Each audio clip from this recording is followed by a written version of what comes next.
Yo, what's going on guys, it's Plasma and we're back with another video after 10 years. In today's video, we're going to be talking about Absolvement on Roblox. Apparently this game got re-released or it came back after having a major update, and I heard it's pretty fun. I've been playing it with my friends and by myself, and I can say I enjoy it. But in today's video, I'll be going over the races, the skills that pair well with them, potential sins that you may choose. I won't be elaborating on bosses and drops or talents.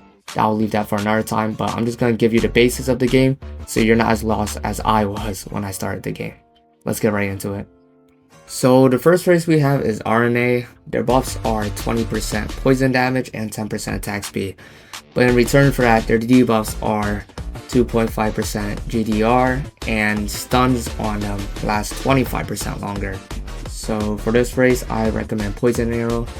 As it says in the name, it does do poison damage, but it is a nature-based ability. So what I found out is that most poison, if not all, are based on their nature. Poison does not have its own element type, but basically they scale off from poison anyways, so it doesn't matter what you use. As long as it does poison damage, I recommend using it, but this does benefit RNA a lot more because of the innate poison buff that comes with it. So next up we have Calvar.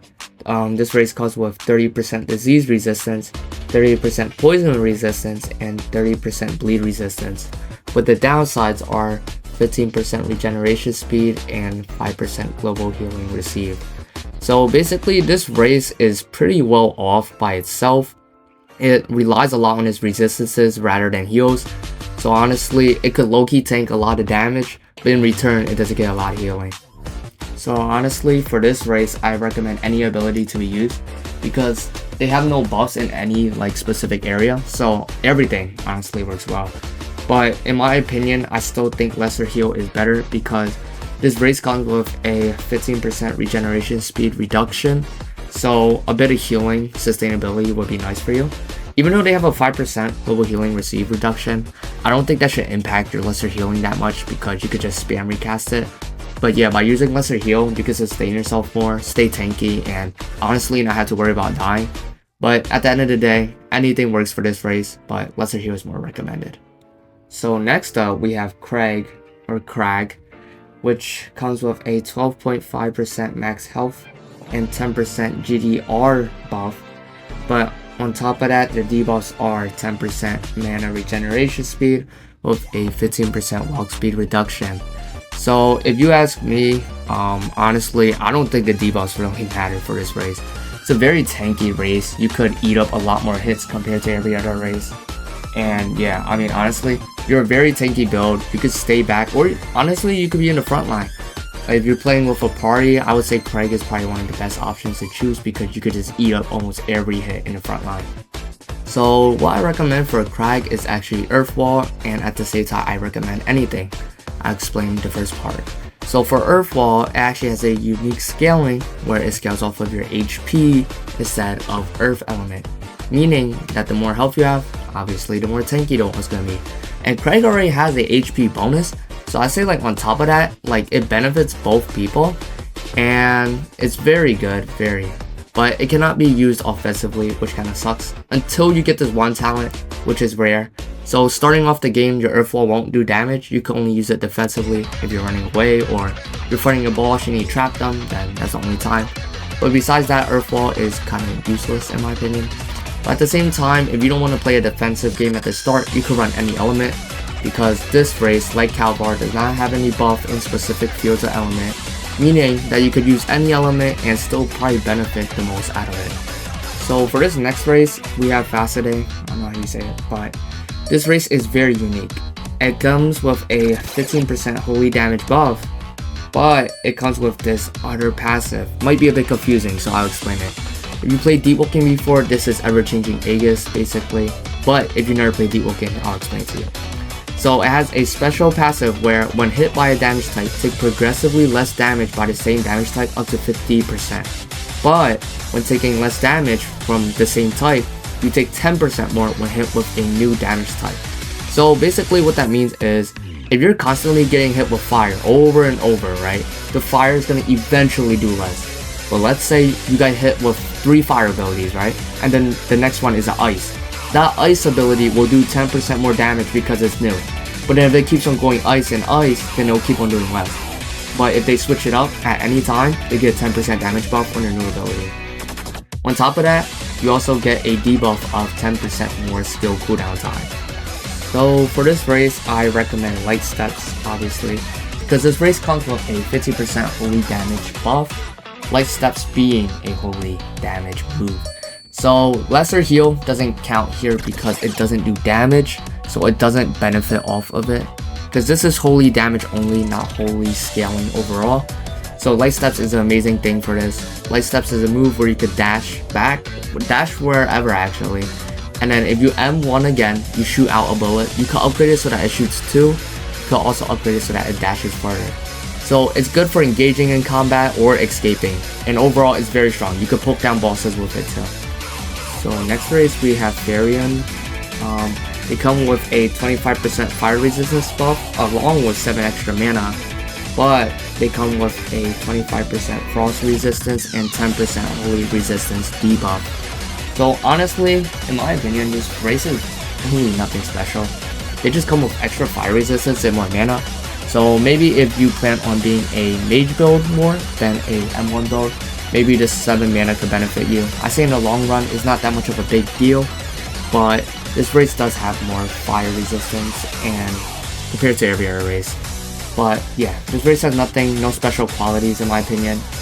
And yeah, so the move I actually recommend for this is Ash Stomp because this race has 25% damage, fire resistance. And you might be wondering why, you know, but actually some of the fire moves later on, I'm pretty sure have self-inflicting damage, making it so that you take fire damage yourself. So the fact that this race comes with a 25% fire resistance means a lot. It could protect this race from, you know, taking a lot more self-damage than it needs to. So you could actually spam your fire mantras without, you know, taking damage at all. But yeah, honestly, any ability does work well with this race because it doesn't benefit in any area. So it's like Craig and Calvar. So for our next race, Jodium, our buffs are enemy loses 30% walk speed after harming you for 5 seconds, and you get a minus 25% stun duration. But the debuffs on top of that are a minus 25% fire resistance with a 5% global damage dealt reduction. So basically this race is kind of like going all in without having to worry, kind of like Craig. You don't have to worry about getting stunned, and when enemies hit you, they can't run away from you. So this race is kind of like going all in. You don't have to worry about it because your stun duration is also lowered.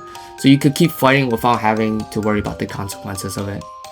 So honestly, for this race, you could use any abilities because again, it doesn't benefit off of anything. But at the same time, I actually recommend Static Shock. So on top of the enemies hitting you and getting slowed from it, right? If you use Static Shock, you stun them for 1 second. So by using this, you prevent your opponent from like just running away overall. You could keep them like locked in battle forever and forcing them to, you know, fight you to the death, guaranteeing you a kill no matter what. So for our next race, we have Harmonite, and yeah, this race has no buffs or debuffs. So I would say it's probably like the healing in your game, I guess. This race is, I mean, overall probably like maybe one of the safest routes or the most basic route, I would say. You don't want your game style affected at all, I'd say run this race, but besides that, this race has nothing special at all. So for this race, I recommend anything, like really anything. There's no actual abilities I would recommend over any other because this race has no benefits or lacking in anything. So using any ability of your choice is more favorable in my opinion. Just do whatever you like for this race, you know, wing it, and honestly it will all work well no matter what. So for our next race, we have Katir.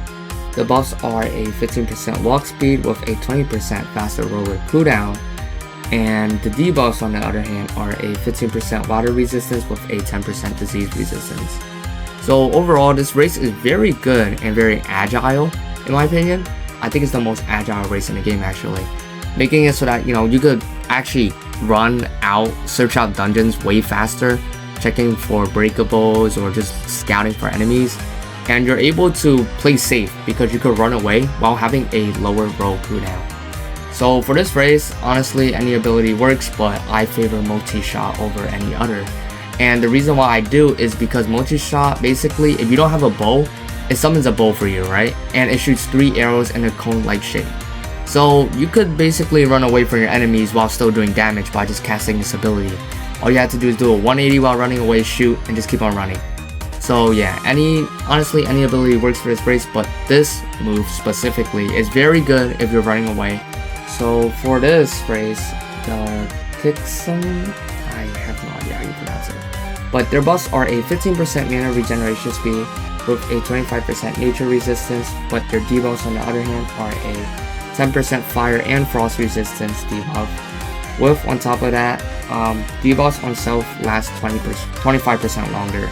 So yeah, this race has a lot of downsides in my opinion compared to the rest. Any status effect just lasts 25% longer, making you have to deal with burns or stuns or bleed, whatever, 25% more.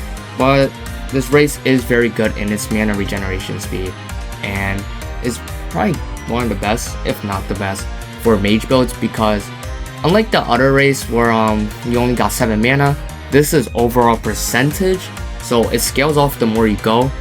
So for this race, I also recommend almost any ability again, but I think lesser heal is probably more favorable, because this ability early game takes up a lot, and I mean a lot, of your mana. So by using this race with a 50% more mana regen buff or speed, it could benefit you a lot, and you could actually use your heal a bit more, probably like around 2 or 1 more time compared to the average race, meaning that you could be a good support character or you could be a good self-supporter or self-sustainer.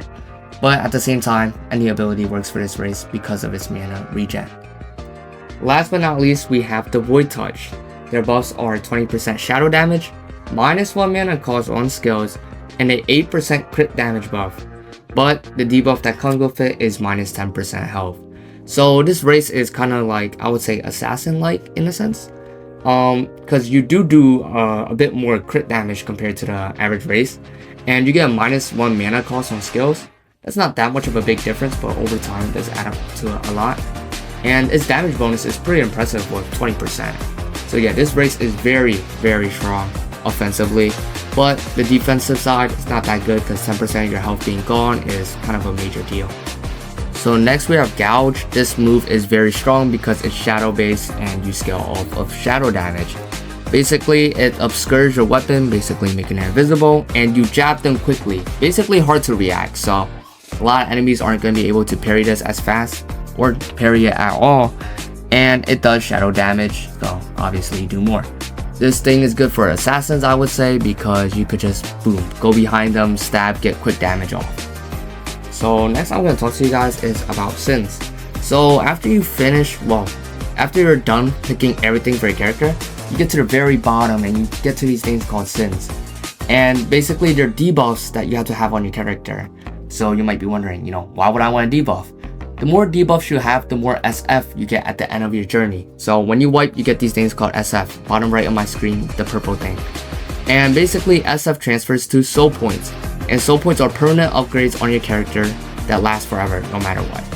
So you always have to pick one sin minimum, but you could pick up to multiple if you like.